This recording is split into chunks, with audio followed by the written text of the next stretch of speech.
ladies and gentlemen, welcome. This is our first 2021 event, the CDO 2 day. So, as you know, we're doing this on a monthly basis. We're doing this for the Russian CDO leaders. So we finished 2020 on a very good note. We had a presentation from Gartner.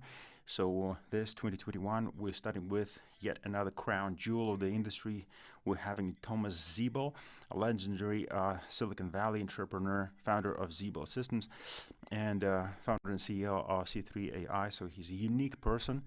He started about 40 years ago, where the whole industry was maybe $50 billion total, and since then had multiple successes. And he founded, of course, Siebel CRM, and of course everybody knows this company, Siebel Systems. And I personally happened to work at Microsoft 15 years ago, and at that time, of course, Microsoft was the global software leader, and we were actually using Siebel as a corporate software at the time.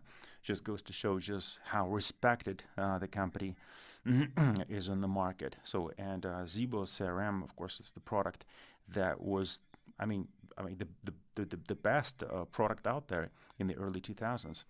Then, of course, C3 AI, and he's still the CEO and very hands-on when it comes to this company, focusing, of course, on AI and other areas. So the market cap is multiple billions of dollars, of course. And besides that, of course, Thomas is a very popular speaker. He is the author of a very popular book called Digital Transformation.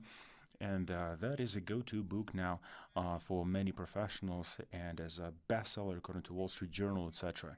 So, and at the end of the year, by the way, 2020, it was actually published in Russian. So, and we were all part of this story, and it's a unique book in many ways because it gives you full canvas of the digital transformation assets from Internet of Things and AI, and specific recommendations to CEOs on how to convert their companies into fully digital assets. But of course, Thomas will give us all the details later. So besides that, we of course going to have an incredible lineup of speakers. We have CEOs of leading Russian companies from telecom, oil and gas, etc., etc. So, and without further ado, allow me to introduce the lineup today. So, Thomas Siebel, of course, the founder and the CEO of C3 AI. Hello, Thomas. Very, very excited to have you here. Thank you for being with us today. Yes, and also joining us today is Kirill Menshov, Senior Vice President on IT of Rostelecom. Boris Rabinovich, Senior Managing Partner of SberBank. Thank you for joining us as well. Andrey Kolesnikov, founder of Internet of Things Associations. Eldar Shavaliev, Head of Digital Transformation Laboratory at KAMAZ. And last but not least, Andrey Belevtsev, Head of Digital Transformation of Gazprom Neft. So thank you, everyone, for being with us today. And of course, we have thousands or maybe millions of people, who knows, joining us live, of course, on YouTube. So we're doing this in two languages, the original, of course, from Thomas, and in Russian as well. We have translation going on, so we're in good hands. So anyways, we start, of course, with Thomas, his keynote presentation, and then we're going to have a lot of debate. So Thomas, welcome again. So this book that I mentioned is in Russian, so, and maybe you can tell us what's the most important things when it comes to digital transformations? What are the key items to bear in mind? So please, sir, take the floor. Thank you. And it must be afternoon, so good afternoon, everyone. It's early morning here in California. And let me see if I can figure out how to share a slide. And how am I doing so far? Am I sharing a slide? Yes. Okay, so I want to talk about, this is my fourth decade in the information technology industry. And I found it very curious at the beginning of the 21st century as I visited with leaders in Asia, in Europe, in North America, in New York, when I met with my friend Hermann Graf, when he would come and visit California, very distinguished Russian leader. And everybody wanted to talk about digital transformation. and I couldn't quite figure out what this was all about. It is clearly something that everybody thought was very important. It was now at the top of the agenda of every CEO and every board of directors in every industry in Asia, in Europe, and in the Americas. And as I poked at this, and I would think digital transformation, what does this mean? As opposed to what? As opposed to analog transformation? So I didn't quite get it. And so I gave this a lot of thought over a decade and talked to a lot of companies. And I think I now have an idea what people are thinking about in digital transformation. So I want to share these thoughts with you. There's a very famous American sociologist by the name of Daniel Bell. Actually, he was a Marxist and he was a professor at Columbia and a very, very influential guy in US thinking in the middle part of the 20th century. And he wrote a book in 1973 called The Coming of Post-Industrial Society. And this is before the personal computer, before the mini computer, before the internet, before the smartphone, if you can imagine that, where he predicted that the world was about to undergo a restructuring of the global economy. And to a basically knowledge-based economy. So he kind of foretold of everything that's played out, okay, in the last 50 years. And in this book, he talks about kind of the evolution of societal structures from pre-industrial economies that are focused on where the primary resource is land, okay? The people with power and in control are the landowners in the military. That means of power is through direct control of force. That class base is determined by who owns the property and who has the military force, and access to power is through inheritance or seizure by armies.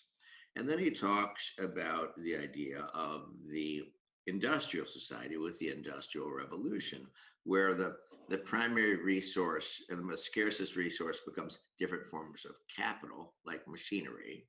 The locus of society, the center, becomes the company. The dominant figures in society are business people.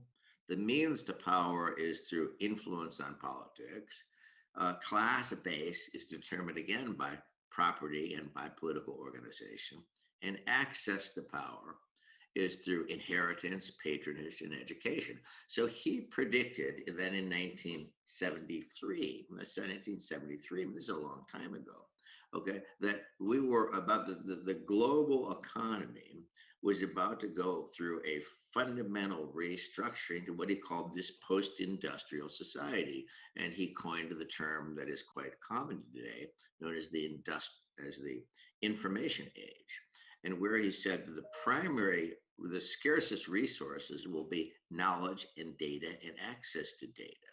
The sources of power will be the social locus will be universities and research institutions. The dominant figures in society will become knowledge workers, scientists, and researchers. He says the means of power will be kind of balance of technical and political forces. Class base will be determined by technical skill and political organization, and access to power will be through education, mobilization, and cooperation. Well, Daniel Bell was quite present because all of this played out over the last 5 decades, and now we are here in this post-industrial society. Now, let's look at this at kind of in geologic time.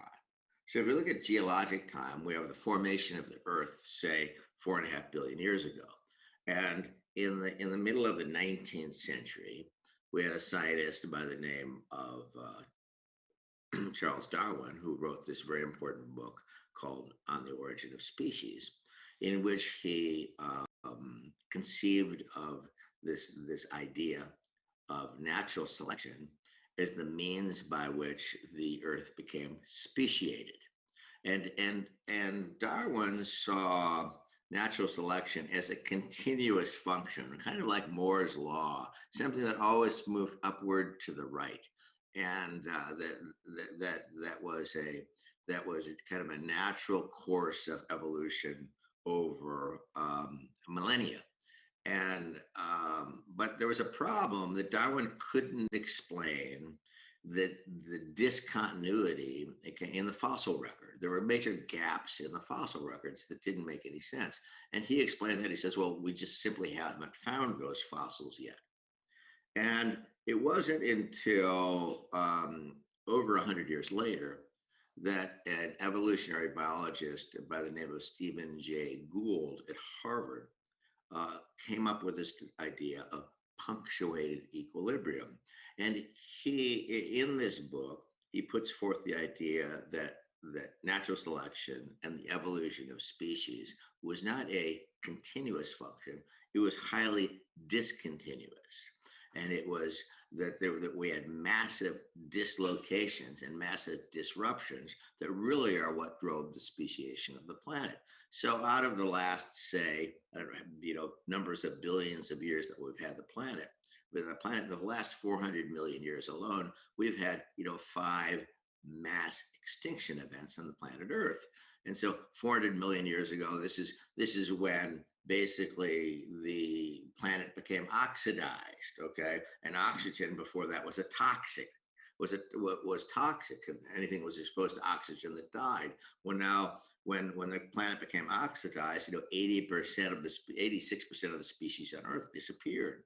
And 250 million years ago, during this PT extinction, 96% of the species on Earth were eliminated. And then the perhaps most common extinction event with which we're all familiar is this extinction event known as the KT extinction, where the meteor hit in the Yucatan and about 65 million years ago, and it had mass climate change associated with volcanic disruption around the Earth, and 76% of the species on Earth were eliminated, including the dinosaurs. This is when the dinosaurs disappeared, and the dinosaurs had been highly successful. And so he argues that it was these mass extinction events followed by mass respeciation events that resulted in the speciation of the planet Earth. So when we deal with this KT extinction 76 million years ago,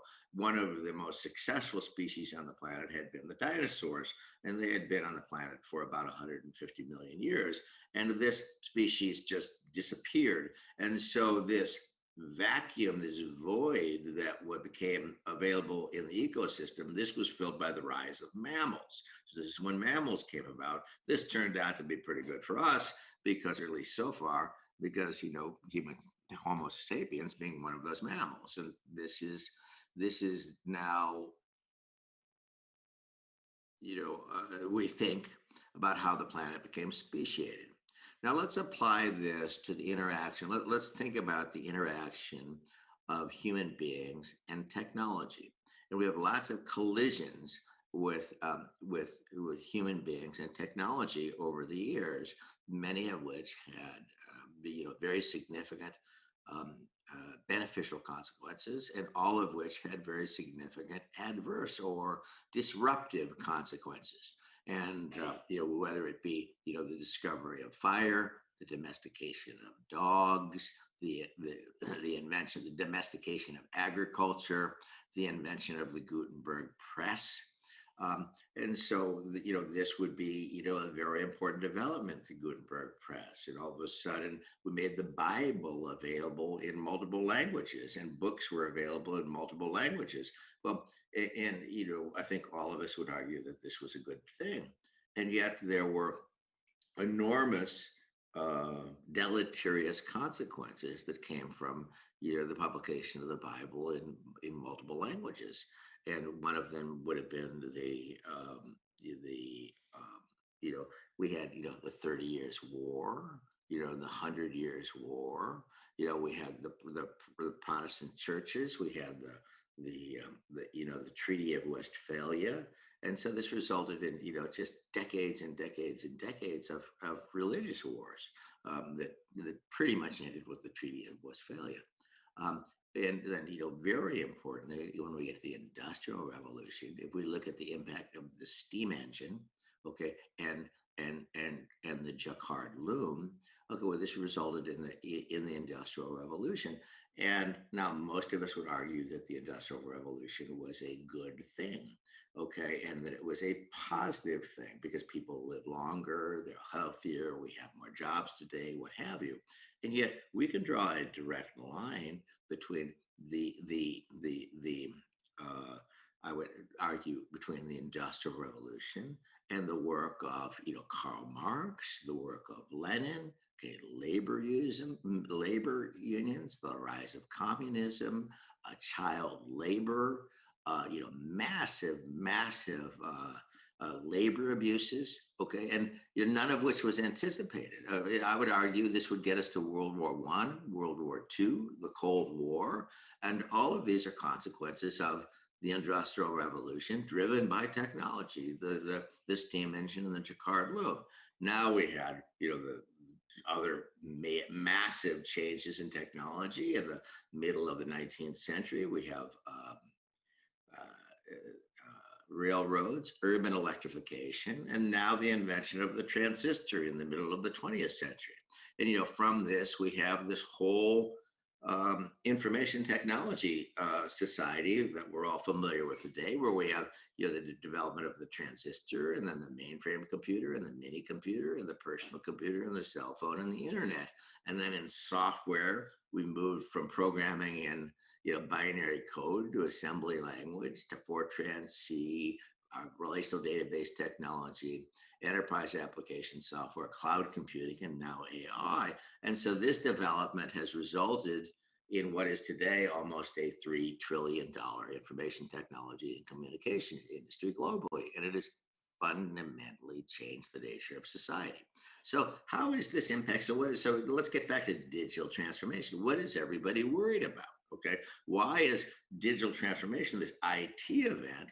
And if we look at these technology developments over the years, whether we're in Moscow or Munich or Moline, these are decisions that historically were made by the CIO, where the CIO is the person who worried about the adoption of technologies.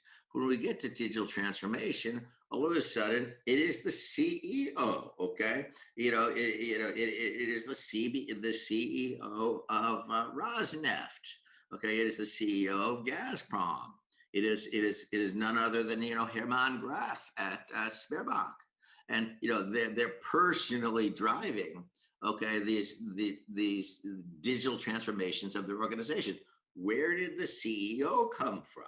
In 40 years, the CEO has never been at the table. And this is the same with JP Morgan Chase with Jamie Dimon, the CEO of Bank of America, the CEO of Koch Industries, the CEO of Shell. It's the CEO driving this thing called digital transformation. And we ask, why is this so important and what is this all about? Well, if we look at the 20th century, in the 20th century so far, okay, more than half of the companies that were on the Fortune 500 list at the beginning of the century have disappeared. They've gone bankrupt, they've been acquired, and they've ceased to exist. And these are, it's a prediction of those companies that exist today, 40% of them will not survive the next decade. And so we have these great industrial corporations like Lehman Brothers, like Kmart, like Sears Roebuck, Westinghouse, America Online, Lucent, they're gone. They're just gone. Okay. Now, how is this possible that Westinghouse can be gone? And they're disappearing overnight. In the United States alone, last year, we had 10,000 retail outlets just shutter their doors. And so what is happening here? So in these companies, and in their place, okay, we have these companies with new DNA, okay, that are replacing the existing players. A new DNA would certainly be Sberbank, okay? A new DNA would be, Airbnb, Tesla, Spotify, Lyft, Amazon, Uber. We read about these every day, and we look about what is this all about. So we have a re-speciation, okay, of the of the global economy that's going on, associated with associated with this digital transformation. So what's going on? We see that all the companies in existence today, I think 70% will attempt to go critical. And according to John Chambers that you know of from Cisco, 21% of those will succeed. So what is driving digital transformation? If we look at the evolution of information technology, we have a new step function of information technology that's changing everything about computing in the 21st century. Okay, and this step function includes elastic cloud computing, big data, the Internet of Things, and this enables, in turn, predictive analytics or machine learning. And so at the confluence of these vectors, we find this phenomenon of digital transformation. And this turns out, and we look at the rate of change that's taking place here. This is according to the McKinsey Global Institute, says that this digital transformation is taking place at 10 times faster than the Industrial Revolution, with 300 times the scale for 3,000 times the impact of the Industrial Revolution. Well, ladies and gentlemen, that's a lot of social impact. Okay, and if we look at, this is Gardner Group, okay, if we look at what the top priorities of CIOs are today, 80% of them are in basically digital transformation, AI, data analytics, cloud computing, and digital transformation. That accounts for 80% of the priorities of CIOs around the world. And so, we can look at, this is Harvard Business Review that says, over the next decade, and so digital transformation implies predictive analytics, which is all about AI. And, we look at Harvard Business Review, they'll comment that, over the next decade, AI won't replace managers, but managers who use AI will replace those who don't. And I believe that's true. And so today, what's going on is fundamentally an existential event for these people in the automotive industry, in the banking industry, in the telecommunications industry, in government, okay, in travel, transportation, or whatever it might be. You either adopt this new set of technologies or you become extinct because you're unable to compete. And so the biggest trend that we see in information technology today is the application of these technologies to, manufacturing, predictive analytics, demand forecasting, production scheduling, and manufacturing, oil and gas, utilities, banking, aerospace, you name it. And so this is what I think is going on. This is why I think, Hermann Graf himself is becoming an expert in these technologies. And we see Jamie Dimon at JP Morgan Chase, and Charles Koch at Koch Industries, and the CEO of 3M. They're personally becoming familiar with these technologies, and they're personally driving this change, these changes, because because it's fundamentally an existential event. It's basically about, you either adopt these technologies or I believe you are no longer able to compete. And so we're looking at a market that promises to be if we look at the software market associated with digital transformation, predictive analytics, the predictions are that this will be a $250 billion software market in 5 years. So this is the largest change that we have seen in the information technology in the last 5 decades. And that's what I think digital transformation is all about. And with that, I'll be happy to throw this discussion open to question and answer.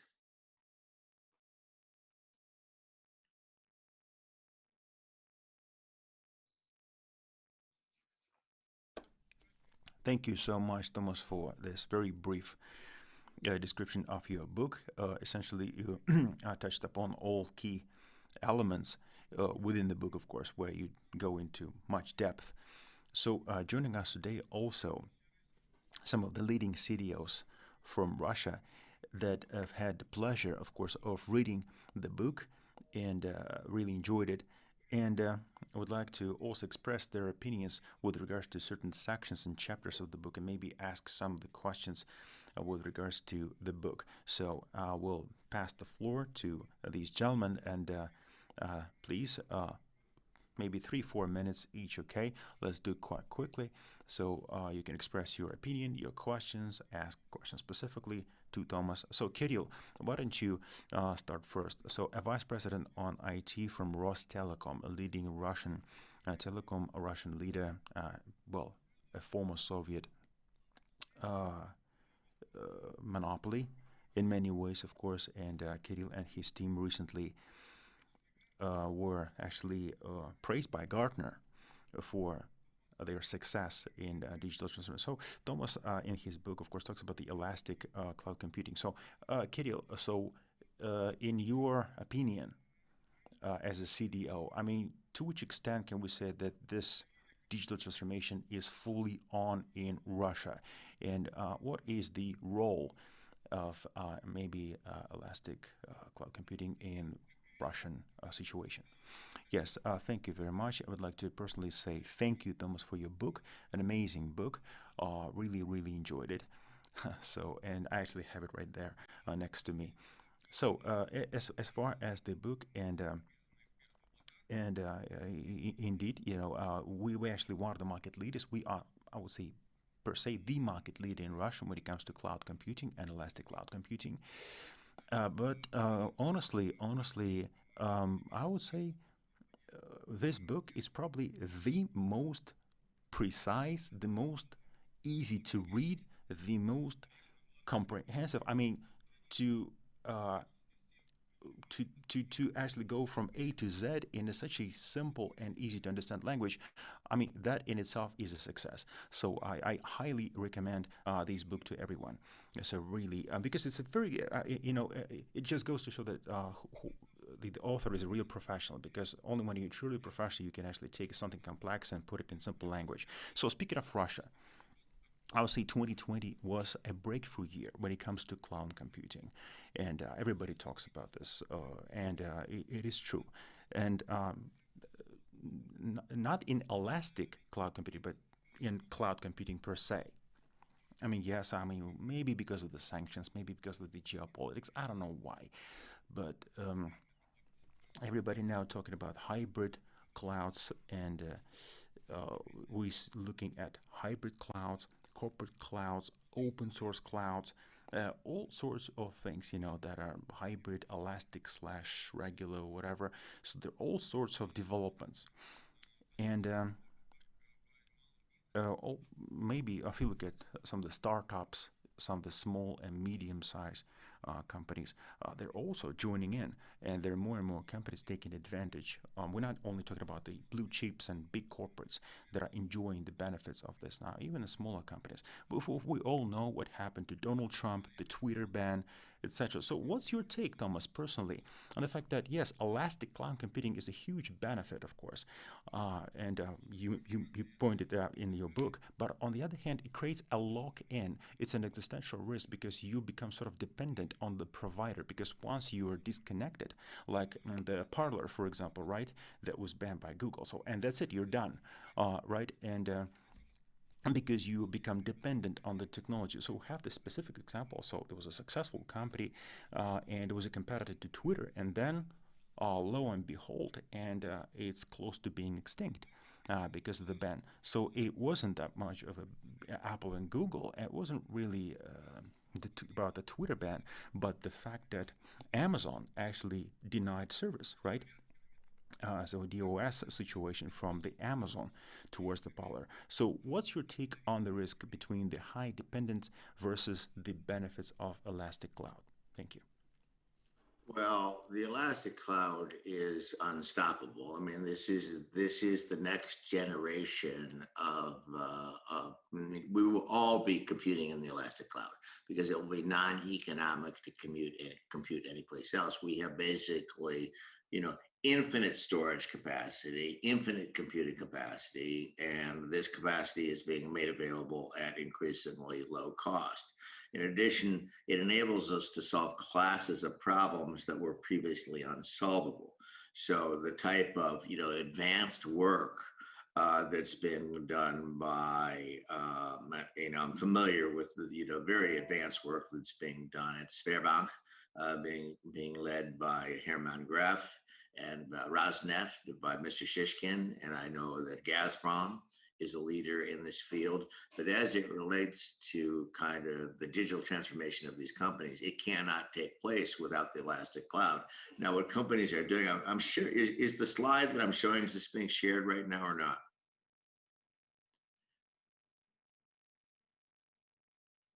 Yeah, we can see the You slide. look at the Yes, slide. yes. So what people are doing today, okay, what people are doing today, as is what they're doing. They're building these applications, whether this is in oil and gas, upstream, downstream, midstream, say predictive maintenance for offshore oil rigs, production optimization for wells, process optimization in refining, hydrocarbon loss accounting, integration of renewables.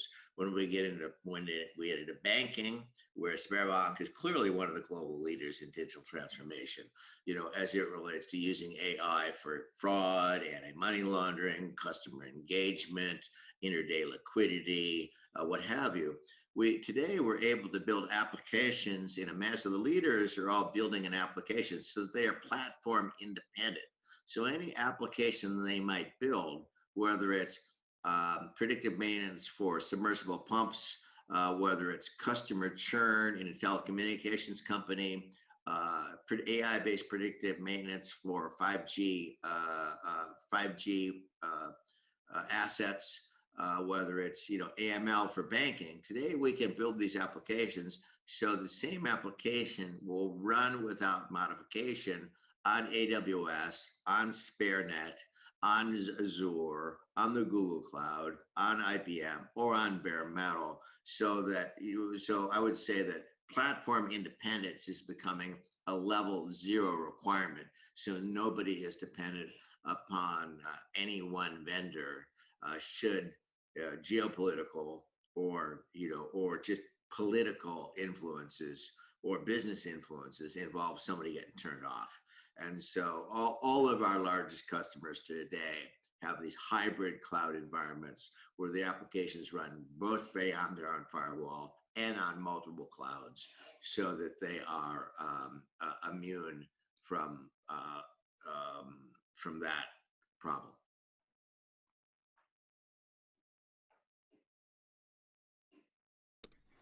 Thank you. Thank you, Thomas. Point well taken. So we're moving on to the next guest, right? Uh, so you mentioned German Gref and Sberbank several times. So, and we have Boris Rabinovich, Senior Vice President and the CDO of Sberbank. And Sberbank, of course, is a very big company, and Sberbank is riding this wave of artificial intelligence and is tremendously inspired. And actually, German Gref personally inspired President Putin on this whole topic. He pushed through this whole digital transformation, and it's true. And Sberbank has a national artificial intelligence laboratory and things like that. And they say that by 2022, Sberbank wants to cover all processes and products with artificial intelligence. Pretty amazing. And in Thomas's book, well, basically Thomas is saying that either you become fully digital or you basically become a dinosaur and you die. So, and from what I understand, Sberbank chooses the first option. He wants to be fully digital company to survive and to thrive.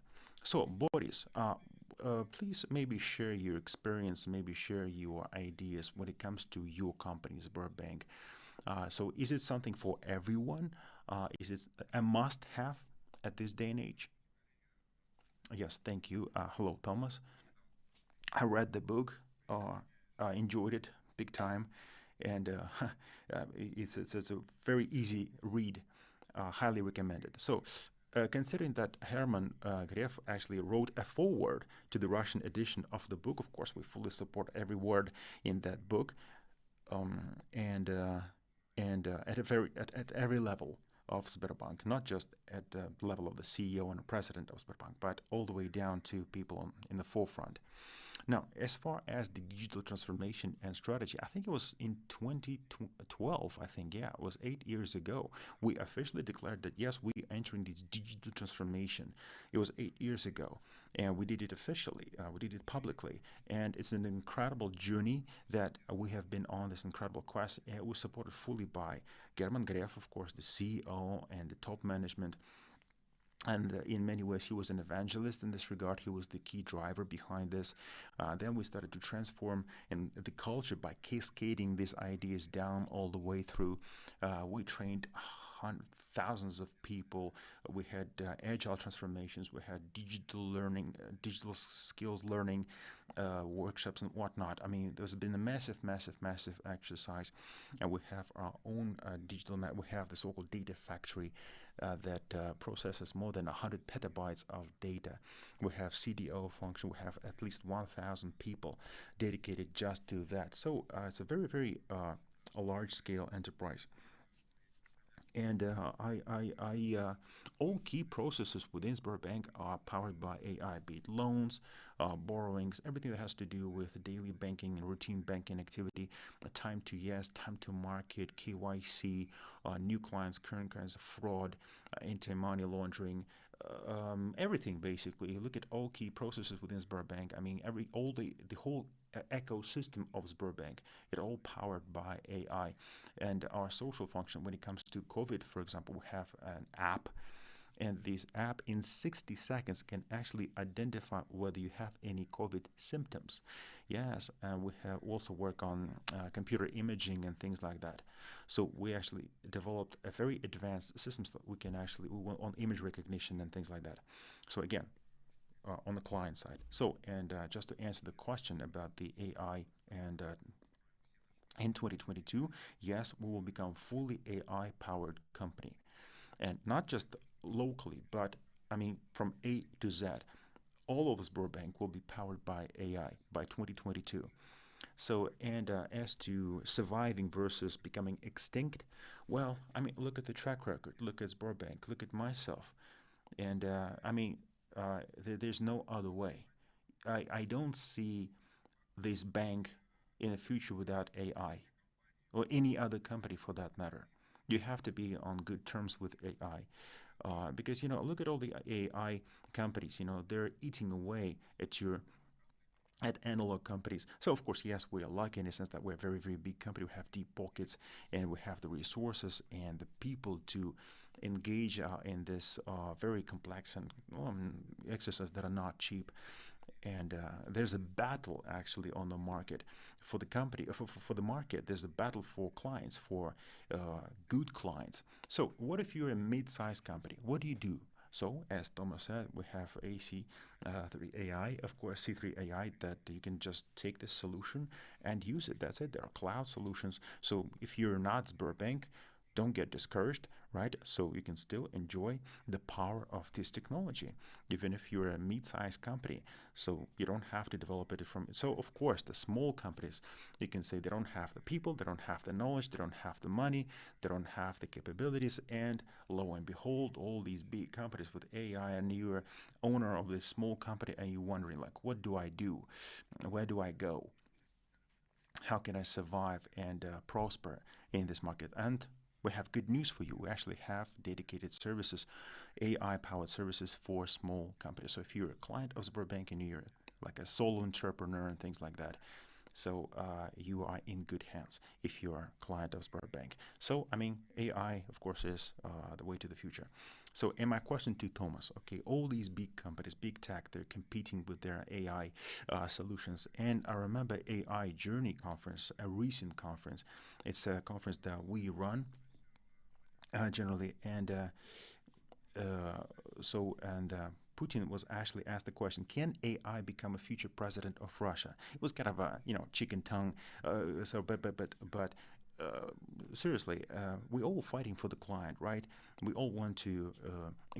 My question to you: in the future, could it be that AI can be an independent market player that will attract more and more customers and compete head-on against the current incumbent companies. And my second question to you, what could be the advantage of a company where all these old power AI companies compete for the customer and for the money? So in this kind of competition, what should be your advantage? What you should bet on to win? Well, first, let me say, I believe I first met Mr. Graf in 2010 and met with him a number of times since then, all in the United States. And unquestionably, Hermann Graf is one of the world's foremost visionaries and leaders as it relates to digital transformation. And what you and your team and Mr. Graf has accomplished at Sberbank is, I think, the most sophisticated application of AI in banking on the planet Earth. So that it is a remarkable accomplishment. You saw it way in advance and did an amazing amount of research. And I know you used to bring your team, travel around the world, and come to Silicon Valley once a year. And it was my great honor to host Mr. Graf and your team at my home. I think what you've accomplished there is just truly remarkable. Now, and you should be enormously proud of that. I think you are the pinnacle, I believe, and the star of AI, as from what we understand is taking place in CIS.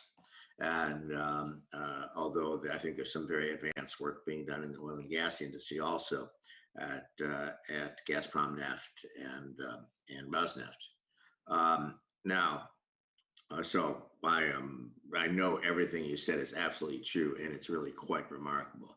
So when we get to, is AI going to take over? This gets into this area of, artificial general intelligence. And this is the idea that our smart refrigerator is going to take over the house, or that somehow that these AI machines are going to become, become malevolent, like in 2001 Space Odyssey, if you remember that, or that our smart refrigerator is going to take over the house. I don't see, and this gets into all this Google DeepMind kind of discussion.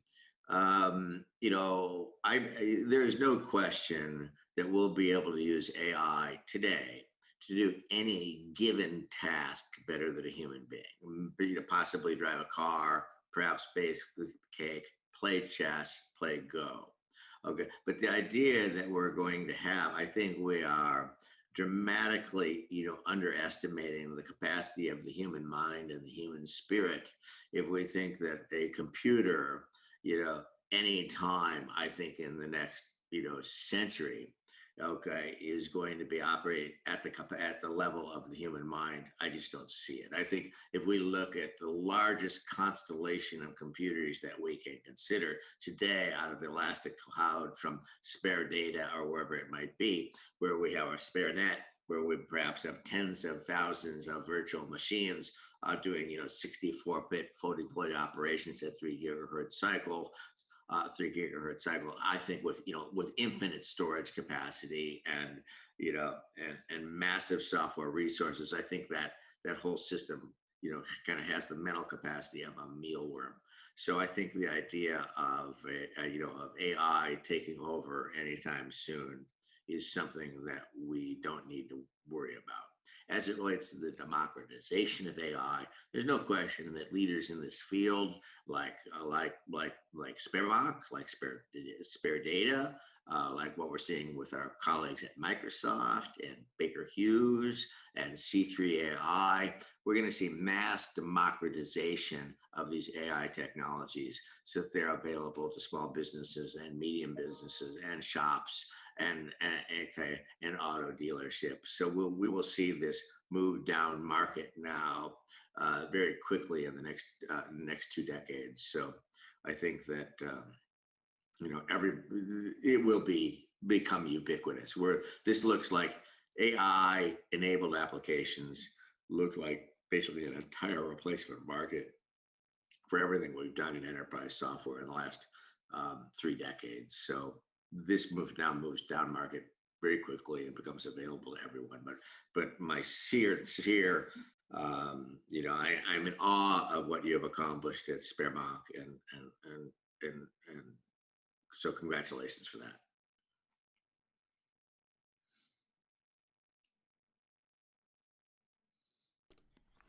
Thank you for your good words, Thomas, and thank you, Boris.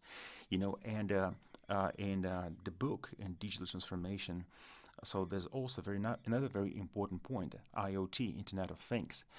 And joining us today is the leader of IoT Association of Russia, Andrey Kolesnikov. And this association brings together all the market leaders from national telecom companies and all the way to telematic sensor developers and universities and whatnot. So at least based on the book, I see that global leaders are basically enjoying this IoT, but there's not a single word about the IoT in Russia. So let's fill in this void with Andrey. Andrey, do we have any success stories of IoT out of Russia? Maybe you can actually collaborate with Thomas on the new edition of the book so that he can actually supplement this book with some of the success stories and key studies from Russia. So hello, Thomas. Great book again. So very, very precise, very concise, really great read. Just a couple of words about the Association of IoT. This is a not-for-profit organizations. We're not related to the government. Just this is a classic NGO and not-for-profit organization that is fully hands-on when it comes to IoT in Russia and CIS. We started in 2016. I think we probably the #1 association, and we are indeed experts when it comes to IoT and the so-called industrial IoT. So, and since we are not-for-profit organization, we are dealing a lot with startups, companies that are in retail, farming, agriculture, energy, utilities, you name it. I mean, A to Z, pretty much. So we're dealing with all sorts of cases: the providers, the supply side, the demand side of IoT, cloud computing, and whatnot. So we're dealing with all participants out there, all the way from top to bottom, from apps to software to hardware, etc. Now, and of course, we're also doing a lot of projects in industrial Internet of Things. So instead of, let me ask you a question. So first one about the book. So here comes the question. Historically, if you look back, the history of Internet development. So Internet used to be like a source of open source protocols.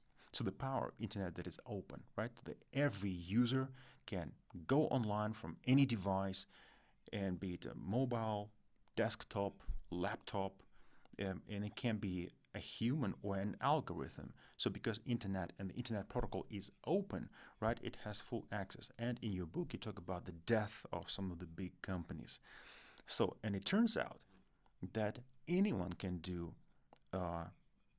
basically Internet without permission, right? And the price of entry is very low. But if you look at the industrial Internet, do you believe that we will see the exact same trend in industrial Internet that happened to the original Internet? We will see the exact same democratization. Instead of all these very expensive proprietary enterprise solutions, will we see this kind of democratizations? And like, is it a threat to companies like Siemens, General Electric, Dassault Systems, SAP, and Google? And ultimately, could it be that Google will also, of course, will die eventually, right, due to this trends?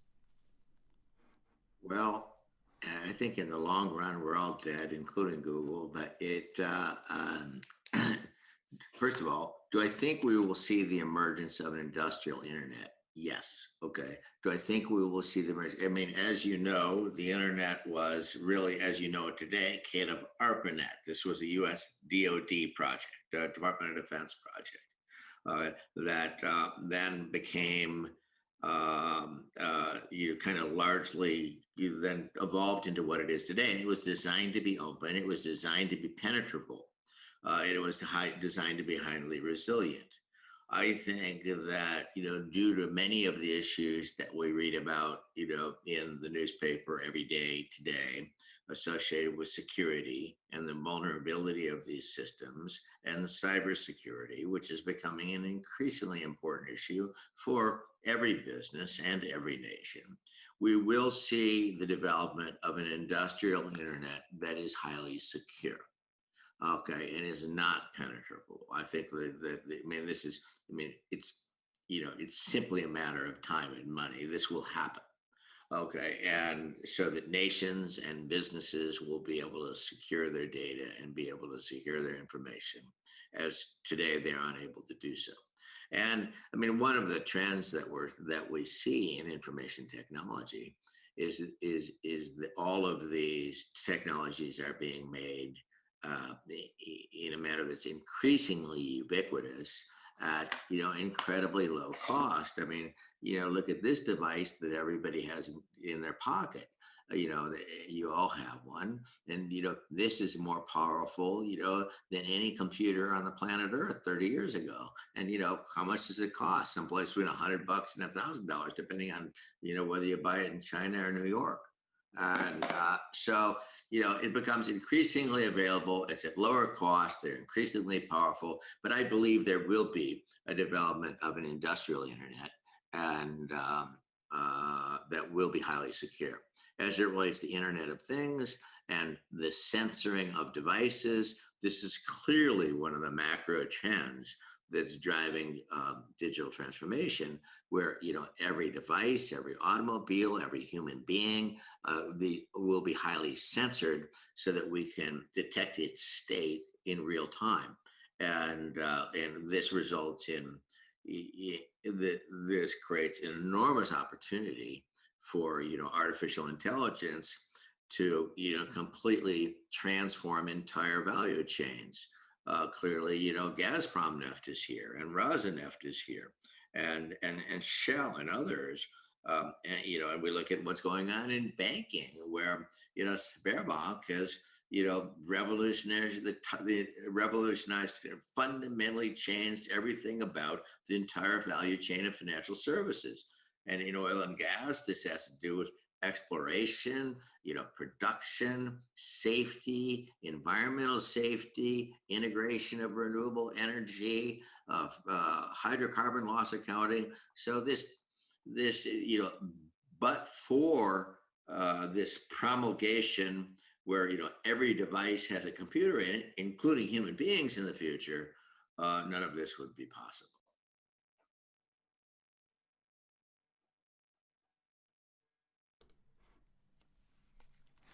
And my second very, very quick question, but it's a very tricky question, but it's, well, okay, let me try. So because of the pandemic, because of the COVID, not just in Russia, but anywhere else in the world, many companies are facing the need to cut costs, right? Cut their capex, long-term projects, digital projects, and especially I'm talking about the real economy, right? So what's the recipe? How to breach the abyss between like plain vanilla IoT platforms that are basically collecting sensor data, all the way to very complex and comprehensive predictive analytics based and artificial intelligence based platforms? How do you cross this abyss? Because the price of a plain vanilla IoT platform and the price of the predictive analytics and AI powered platform is completely different. It's night and day.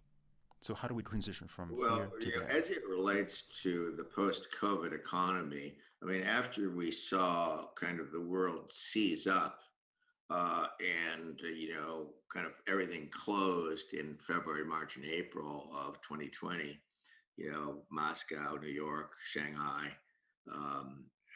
Beijing, Paris, everything closed. So the world kind of came to us. So commerce kind of ceased for a while. But when we get to the backside of COVID, and hopefully this will end someday soon, but in the post-COVID economy, yes, companies are cutting costs, but they are dramatically increasing their expenditures as it relates to issues related to digital transformation, IoT. Okay, because the economic benefits are so substantial. I mean, we look at a company like Enel, which is a utility in Rome, led by a great visionary by the name of Francisco Starace as the CEO. I mean, he's realizing this is the largest utility in the free world, largest utility, excuse me, outside of China. And so they have about 60 million meters in 40 countries. Putting that in perspective, we have about 100 million meters in the United States. And he's driving 5 billion euros in economic benefit from his digital transformation. If we look at the work that we're doing at Royal Dutch Shell, okay, in the digitization of upstream, downstream, midstream, I mean, they're looking at 3.8 billion euros in economic benefit. We have one application at Bank of America where the economic benefit is $10 billion a year. So yes, it costs something to run these systems, and it costs something to install them and to operate them. But the economic benefit that people are seeing, the social and economic benefit, outweighs the cost by orders of magnitude. So we're seeing actually a dramatic increase in budgets globally as it relates to all things digital, and particularly applying AI to commercial industrial processes in utilities, in oil and gas, in financial services, in telecommunications. These examples, are the leaders, but also automotive, travel, transportation, what have you. So this is a very, very rapidly growing segment of the global economy, and this is clearly being reflected, in the capital markets. If we look at the equities associated with companies in the bases, they've been the market value of these companies has been increasing dramatically. So it's rapidly growing.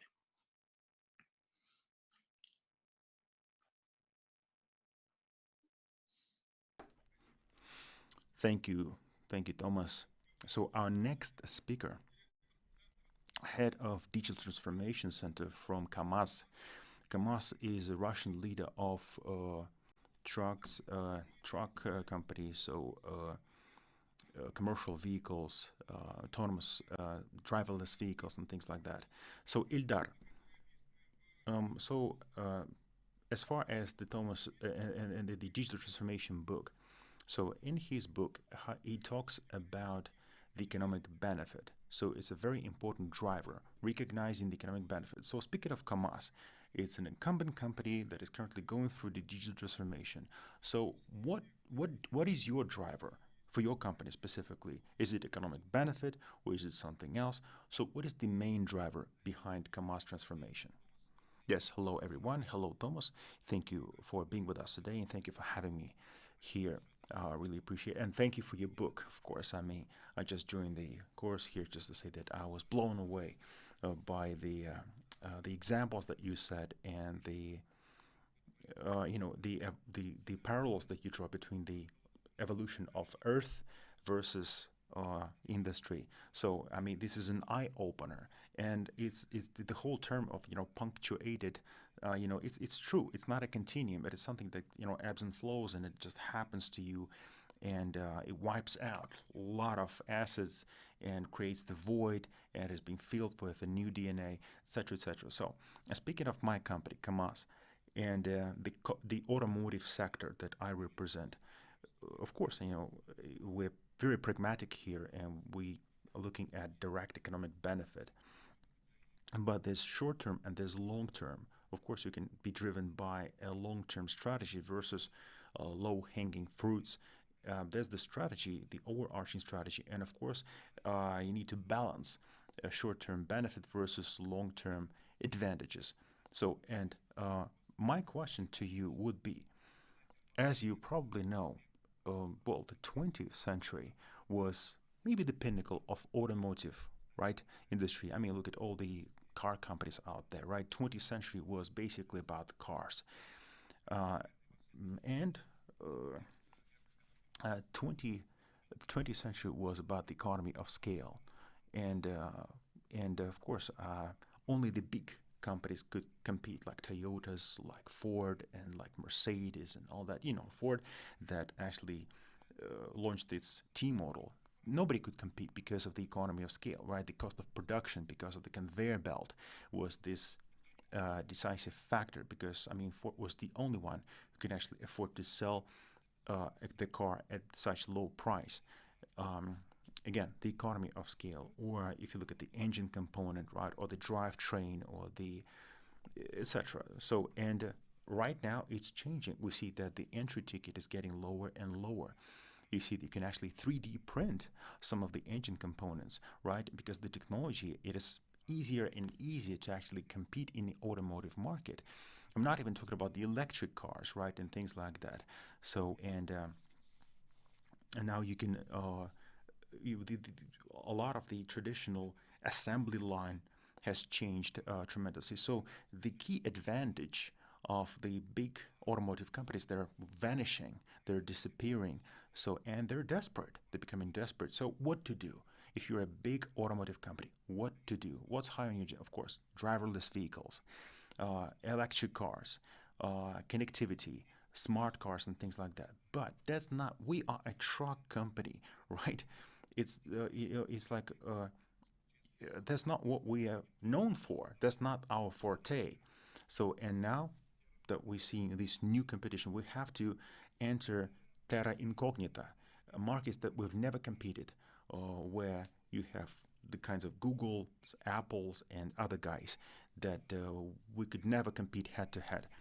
So, of course, you mentioned that only 21% of companies will succeed, and 76 will try to, go for the digital transformation. But uh, maybe there's another alternative.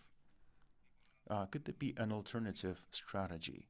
So, so as KAMAZ, do we just shut down the doors and die and say there's no chance for us to survive? Or is there still a chance for us to survive and find maybe a different route, an alternative, and succeed?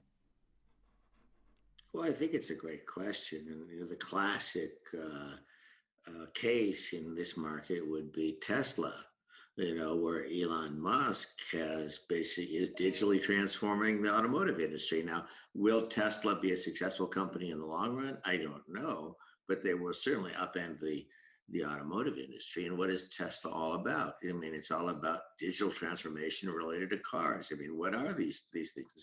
This is big data, okay, predictive analytics, and IoT and cloud computing on wheels. And if I'm not mistaken, the market capitalization of Tesla is larger than that of any other automotive company in the world today. And so now let's look, what is a large company going to do? I mean, a large company is going to do, and we have, in financial services, we have examples of small startup companies that have taken these same sets of technologies, big data, AI, IoT, cloud computing, okay, and they're upending the financial services industry. We have Ant and Alipay in China. We have Robinhood, okay, in the United States that is just kind of rolling all the banks. I don't know if you see what's going on over here. I mean, hugely successful. And yet, in some cases, we have old school companies like Sberbank, okay? And if I'm not mistaken, Sberbank isn't as old school as you get. And you have a great visionary leader that simply made the decision that he is going to change everything about the DNA of everybody who works at Sberbank. And over a period of about a decade, he did it. And now you have Sberbank, the global leader in digital transformation. And so some automotive companies will make this transition. And some banks like Sberbank will make this transition. And some oil and gas companies like perhaps Rosneft and Shell and Gazprom Neft will this transition. And those that don't will be acquired by those that do. And this is the way it'll sort itself out in this, in this kind of punctuated equilibrium situation that we're seeing in the 21st century. We're going through a mass global disruption. This disruption is certainly being accelerated by this COVID phenomenon. And companies that survive will have great leaders like you and your CEO and Hermann Graf, okay, who will just change everything off the DNA of that economy, of that company, so that they can survive in the new economy. How many companies? Look at oil and gas. I think we're going to talk about oil and gas in a minute. How many companies in the world can oil and gas companies can make a profit with oil less than $40 a barrel? I believe it's one. I believe it's Saudi Aramco. This leaves everybody else in the world with a position of either reinventing themselves or slowly going out of business. And some will slowly go out of business, and some will have great visionary leaders like Gazprom and like Rosneft, and they will fundamentally change everything about the way that they operate.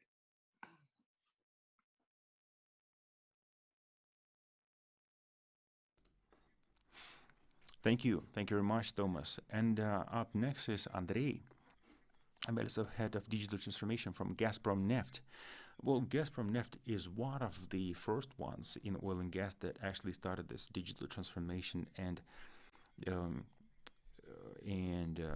I guess Gartner actually priced this company as one of the best cases in oil and gas around the world. So we've talked a lot about technology. So let's not only talk about technology, but probably the main challenge of any CDO. How do you motivate the company to actually go through the whole transformation? So, and I know that in the book, there is something about that. So, Andrey, maybe you can express your viewpoint on the culture of the company and how to actually push through, and how do you rally your people and inject that enthusiasm and faith. Yes, absolutely. So I have the honor of being the last one, last but not least, as they say. And I fully agree with what Thomas had mentioned so far, $40 per barrel in Saudi Aramco. Well, actually, if you look at all of Russian companies, I'm actually feeling great. We're doing very nicely at $40 per barrel. Trust me, so we are profitable. Yes, but why? If you ask me why, that is only possible because we are very technology driven, right? So to be profitable at whatever price per barrel, you need to be very smart, because it depends on where you actually produce oil, right? Depends on geology, and it's actually much more difficult to actually produce oil. If you look at the past 10 to 20 years, oil production has become much more complex. It's a very, very complex environments, very hostile environments, and if you can apply AI and digital to reduce the cost of oil extraction, you can operate at 40 per barrel. Any other, if we were just purely analog, old school, we would be struggling, we would be desperate and just bleeding at $40 per barrel. But because we're digital and we have so much technology behind our production, so we feel very, very comfortable at this price per barrel. So, but it's by design. It's not an accident. So, and probably one of the most difficult things, and it's not an accident, that is the final chapter in the book, because it's usually it's like in boxing, you remember the last 10 seconds of the round. So, and as you're reading through the book, you probably remember what's at the end, and that's why it is strategically placed at the end of the book. So for us, it was very important to engage the people of the company, because in an oil and gas company, so look, it's a very complex value chain, lots of great chemists, production engineers, and whatnot. And it's not like you just, hire these digital officers and they come and rally troops and everybody says, yes, hooray, let's do it. It's not going to happen. So, to actually produce this kind of change, you need to have a very high level of cooperation. For example, we have a solution that actually analyzes geological data by processing big data, biological data. So, and we do it in hours instead of months. In the past, it took months to process these geological data that we currently do within hours. But for that, you can't just outsource. You can't have just a bunch of data scientists and just deploy this super duper AI platform. It's not going to work. It has to be very intertwined collaboration with the physicists, with the geologists, with petroleum engineers, because without understanding how the things work from the inside out, you will never produce the optimal result. So engagement was the number one priority, always. So, and when it comes to digital transformation, we want to make sure that whoever is the owner of change, I mean, it has to be on the business side. So it's not transformation for the sake of transformation. It's for the sake of business impact.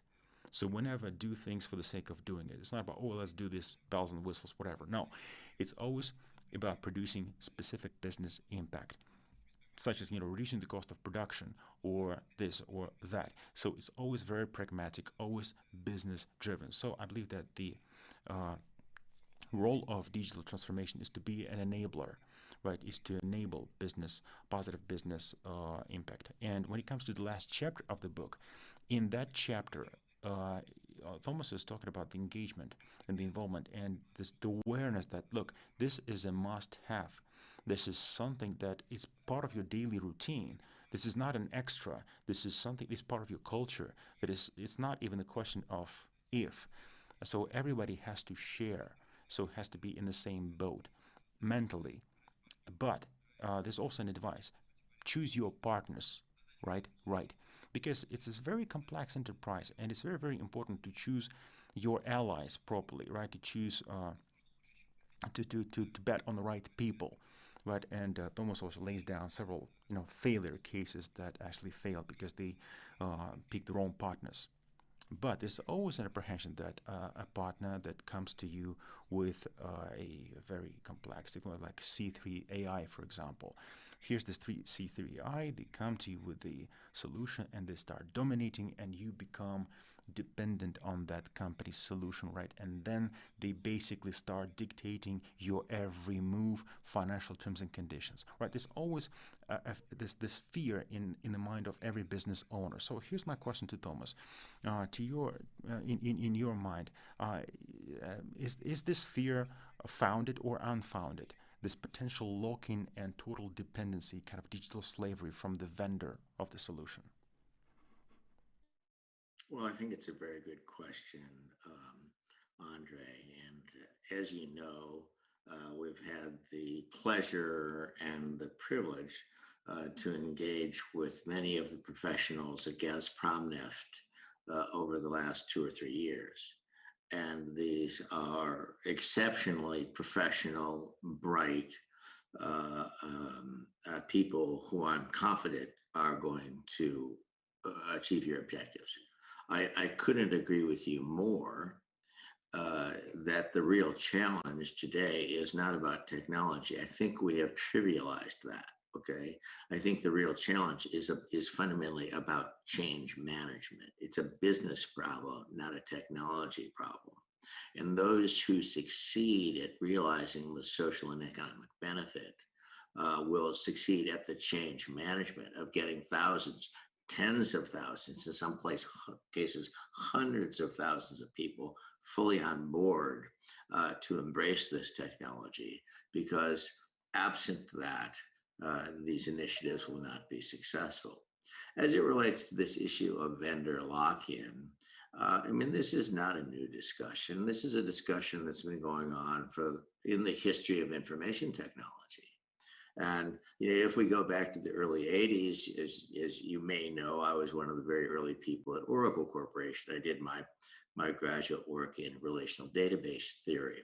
And when we released relational database technology to the market, okay, in the 80s and the 90s, when in Russia, in Europe, in New York, and in China, the alternative to buying it from Oracle to relational database was to build relational database technologies themselves. And many CIOs attempted to do this. Well, I will ask you, how many companies succeeded at building their own relational database system? Candidly, that would be none.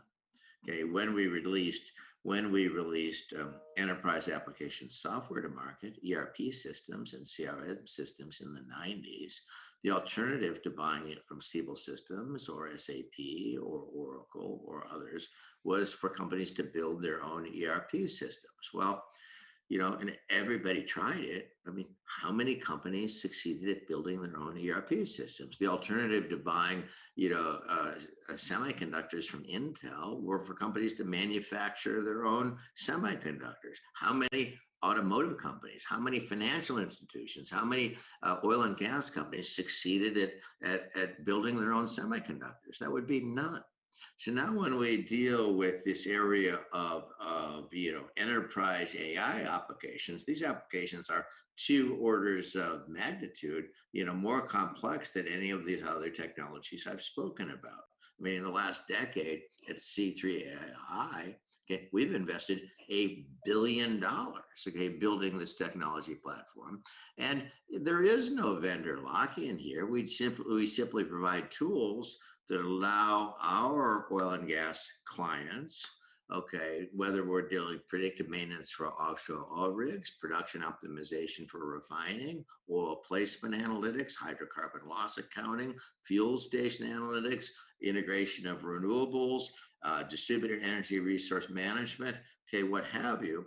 We're enabling these organizations to, to do this.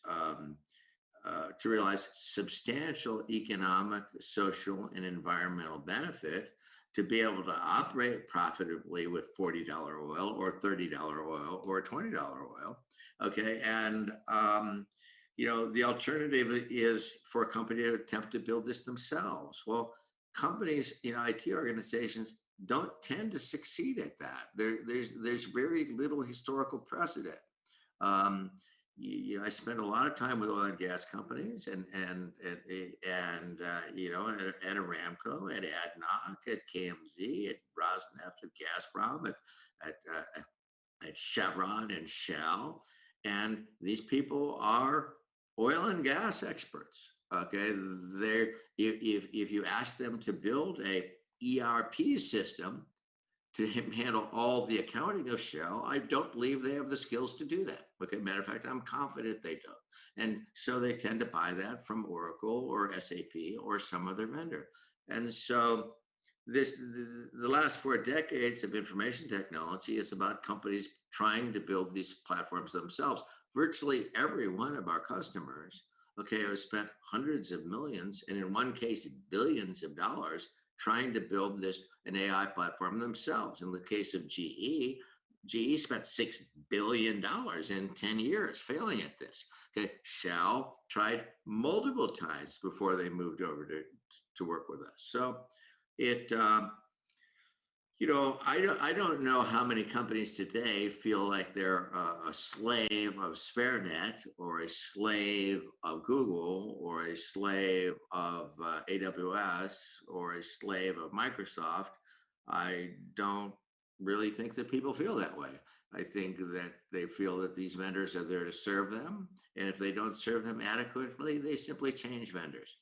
But this is pretty much the history of the information and technology business, is people trying to build these applications themselves. I have been in the enterprise application software market for now 4 decades. I believe I have deployed more enterprise application software than most people on the planet Earth. And I can tell you, it took us, 10 years and $1 billion to do this. So this is not a small project.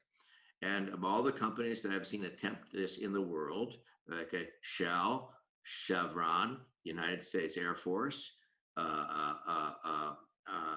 Koch Industries, Baker Hughes, General Electric, IBM, I have not yet seen a company succeed.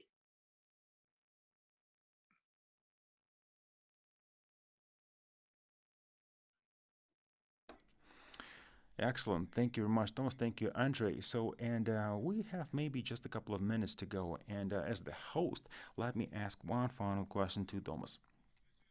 So, Thomas, you were saying that lots of companies out there, will be experiencing lots of trouble, right? If they don't jump on this bandwagon. So it is essential to actually do it right, to go through this minefield of digital. So, what are the signs of sickness? Like, for instance, when you're a patient and you're ill, right? You have like high temperature, you have fever, running nose, etc. Speaking of corporate world, what are the indications Like, for example, a CEO that is ignorant to the world TensorFlow, can that be a sign of sickness?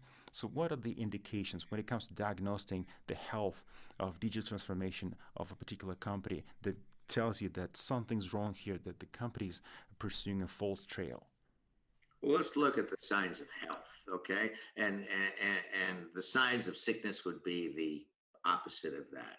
But the signs of health are where you see visionary CEOs like Hermann Gref, okay, personally mandate that this is a that this is a mandate to digitally transform Sberbank, okay, and to personally take his CDO and his entire management team, okay, to Silicon Valley to come and visit C3, to visit Google, to visit AWS, to visit others. When the CEO is personally involved and has a CDO at his or her side, okay, and is mandating to every operating executive in the company that they're going to fundamentally change the way they do business, like they're doing at Sberbank, like they have done at Sberbank, like they're doing it at Nell, like they're doing it Shell.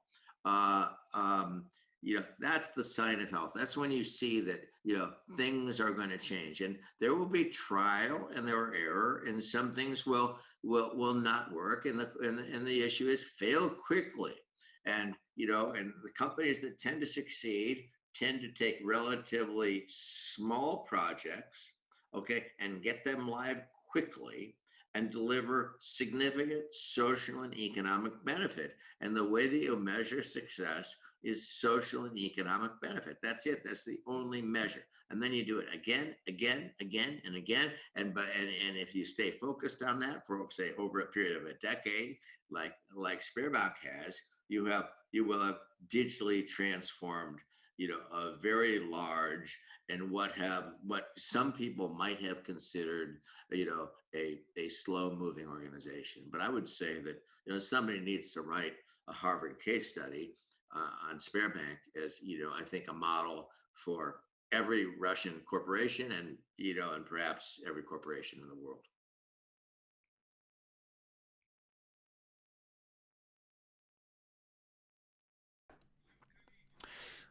Well, ladies and gentlemen, welcome. Thank you for being with us today. Thank you for, this amazing discussion. And as we've just confirmed that all these trends like IoT, AI, elastic clouds, the culture of change, and all that.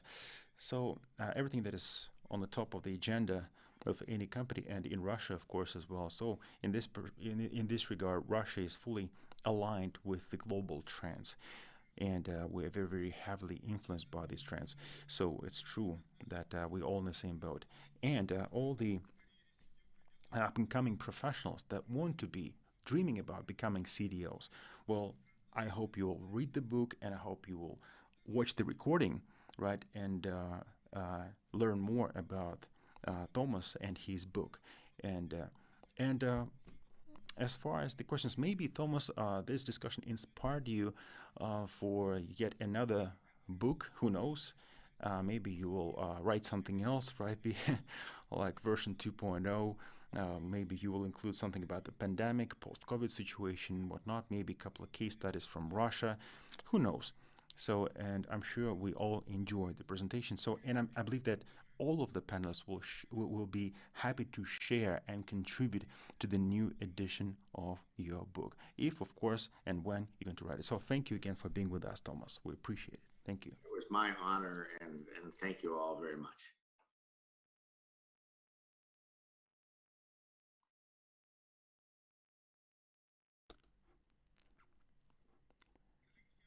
So that's it, guys. It's a wrap, and I wish you every success in your endeavors. And that's all the time